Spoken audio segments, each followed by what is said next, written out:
Chernobyl, 30 anos. Domingo passado, nossos repórteres entraram na usina que explodiu no maior acidente nuclear da história.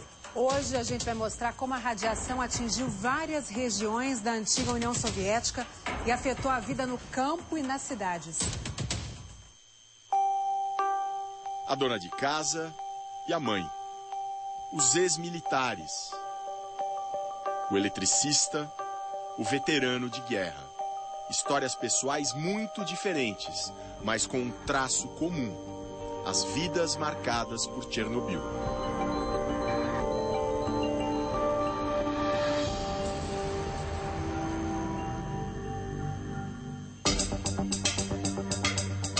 Na madrugada de 26 de abril de 1986, depois que um teste de equipamentos deu totalmente errado, toneladas de material radiativo vazaram.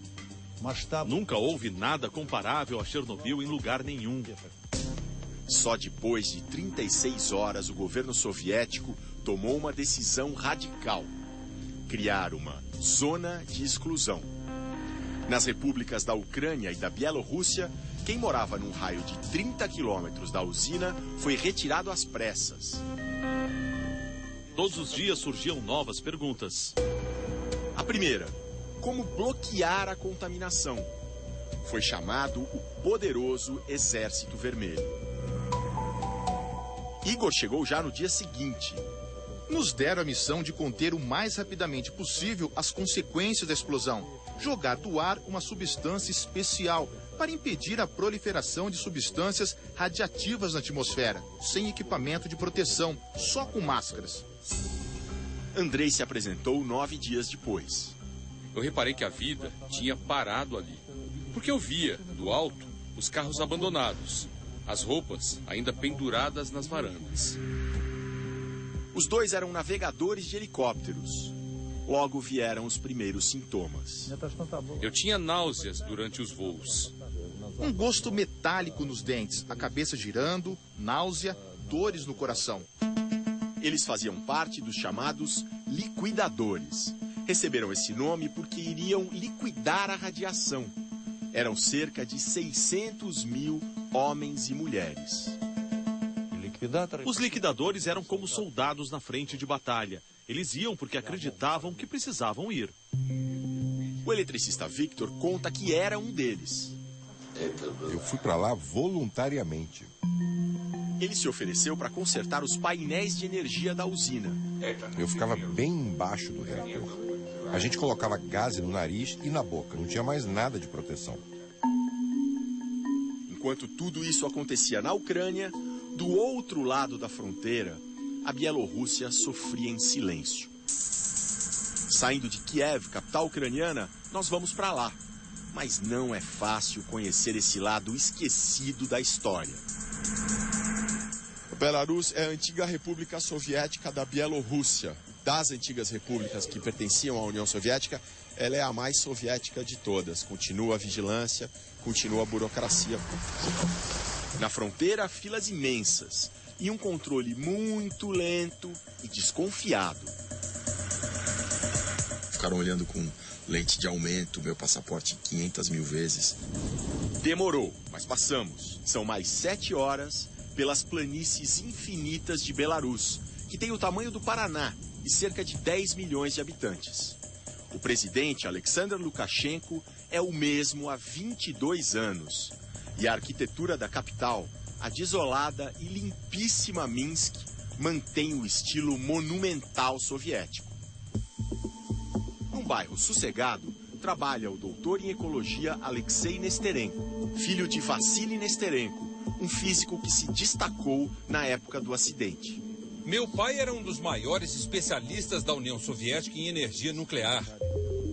Ele sabia que naqueles primeiros instantes depois da explosão, o grande perigo era a quantidade gigantesca de iodo radiativo, o iodo 131. Este outro cientista, diretor de um hospital especializado em vítimas da radiação, explica. O iodo entra na tireoide em grandes quantidades. Se esse iodo é radiativo, isso pode levar ao câncer de tireoide. Como se proteger? Tomando pastilhas de iodo, mas de iodo normal, não radiativo. Assim, quando o iodo radiativo chega, não tem mais espaço para ele na tireoide. O pai de Alexei deu o alerta. Ele tentou entrar em contato com os líderes na Bielorrússia para distribuir iodo para todas as pessoas do país imediatamente. Ele foi ignorado. Hoje, Alexei comanda um instituto independente criado pelo pai, que morreu em 2008. A equipe roda por Belarus, medindo traços de radiação em crianças e distribui um medicamento para baixar a radiação no organismo. Essa radiação não vem mais do iodo, que dura poucas semanas e tantos anos depois já desapareceu. O vilão que ainda preocupa e que também vazou de Chernobyl é um velho conhecido dos brasileiros, o Césio-137, que demora muito mais para desaparecer. Em doses altas ele é terrível. O número de células de defesa do corpo despenca. A maioria morre por infecção generalizada. Em 1987, em Goiânia, 4 pessoas morreram ao entrar em contato com o Césio, que estava dentro de um equipamento hospitalar jogado em um ferro velho. Entraram em contato com o Césio 137, 243 pessoas. Na região de Chernobyl, rastros de césio radioativo são encontrados até hoje, principalmente no leite, em cogumelos e frutas silvestres. Tanto que essa placa na beira da estrada adverte: contaminação radiativa. A colheita de cogumelos e frutas silvestres só é permitida com controle radiométrico obrigatório. Você faz sopa de cogumelos para você e para o seu filho, e esses cogumelos estão radiativos. Você faz isso uma vez por semana, pelo resto da sua vida. Aquilo se acumula. E como saber quanto acumulou? Agora o pessoal do Instituto vai fazer uma medição da radiação total no meu corpo. O resultado sai rápido. Deu menos de 3. A unidade é becquerel por quilograma. Mas importante é o número 3. Tem crianças que eles medem no interior aqui de Belarus que tem 375. É para o interior que nós vamos, para a área mais contaminada, a zona de exclusão. Para entrar, outra maratona de burocracia. Apareceu mais uma taxa para pagar. Passamos 3 horas numa repartição, até que a liberação vem. A zona de exclusão de Belarus é totalmente rural.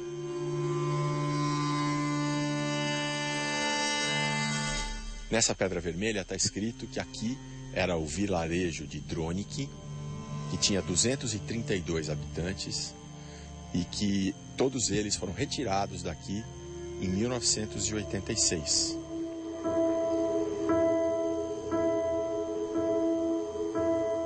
Como a população foi embora, os animais tomaram conta.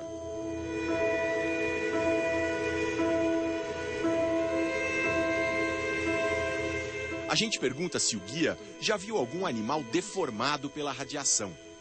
Não, isso tudo é mito. Só animais comuns. Lobos comuns, alces, javalis, renas. O clima é de sossego. E foi em busca disso que muitas pessoas tiradas daqui por causa do acidente acabaram voltando. Aos 83 anos, este veterano de guerra vive sozinho. Quando Chernobyl explodiu, nos tiraram daqui. Simplesmente expulsaram. Destruíram nossa casa, envenenaram a terra.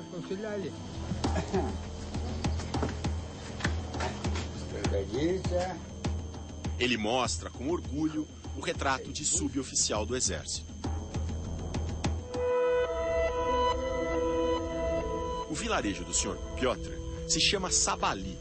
Não fica mais dentro da zona de exclusão, mas é bem do lado. Chegou a ter 10 mil habitantes. Hoje só restam uns 30. Entre eles a Dona Evdokia. Quando Chernobyl explodiu, ela já morava aqui. Por causa da contaminação, foi transferida pelo governo para o outro extremo do país. Mas 2 anos depois, o coração falou mais alto. Eu tinha saudades, eu queria vir para casa. Nessa vila eu me casei, meu marido morreu e me mudaram para outro lugar. mas eu voltei. A filha voltou também, para cuidar da saúde da mãe, hoje com 84 anos. Disseram que a radiação iria afetar os ossos. Isso é muito comum por aqui, atribuir as doenças à radiação. Mas qual será realmente o mal que a radiação de Chernobyl causa e ainda pode causar? Na verdade, ninguém sabe ao certo. Tanto que, no aniversário de 20 anos do acidente, as Nações Unidas soltaram esse documento aqui. Um estudo chamado Fórum de Chernobyl. Foi uma bomba que caiu sobre a comunidade científica. Acho que esse documento apresenta só a metade da verdadeira dimensão da tragédia. É um texto conveniente. Segundo esse estudo, só dá para associar um tipo de doença ao acidente: câncer de tireoide em crianças. Foram cerca de 4.000 a 5.000 casos que resultaram somente em 20 e poucas mortes, porque é um câncer facilmente curável. Mas quem está com a mão na massa, lidando hoje com as crianças, enxerga outras coisas. Por exemplo, as crianças da região têm dificuldade para se concentrar e não aguentam fazer nem as atividades físicas mais simples.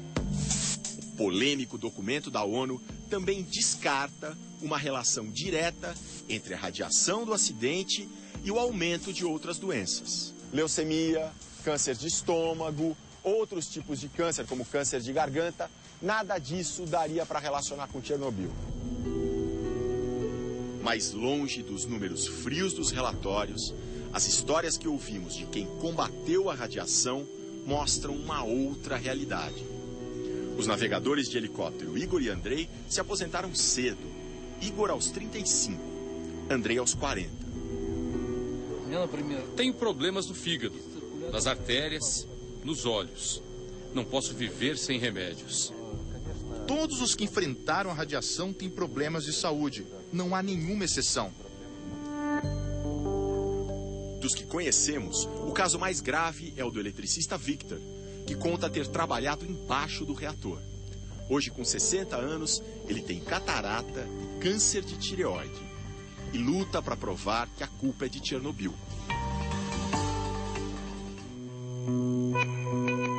Enquanto o debate médico continua, o reator destruído espera um destino final. Vence este ano a validade do sarcófago de concreto, construído às pressas para conter a radiação. O substituto, essa estrutura gigantesca de aço inoxidável, que até o fim do ano que vem vai ser deslizada por trilhos para cobrir o reator. Pro bem ou pro mal, as histórias de pessoas como as senhorinhas da aldeia, do veterano de guerra e dos 3 liquidadores já estão escritas. Resta cuidar das crianças de hoje e tentar proteger as futuras gerações. Os engenheiros garantem que a nova cobertura vai mesmo lacrar o reator. A garantia é de 100 anos.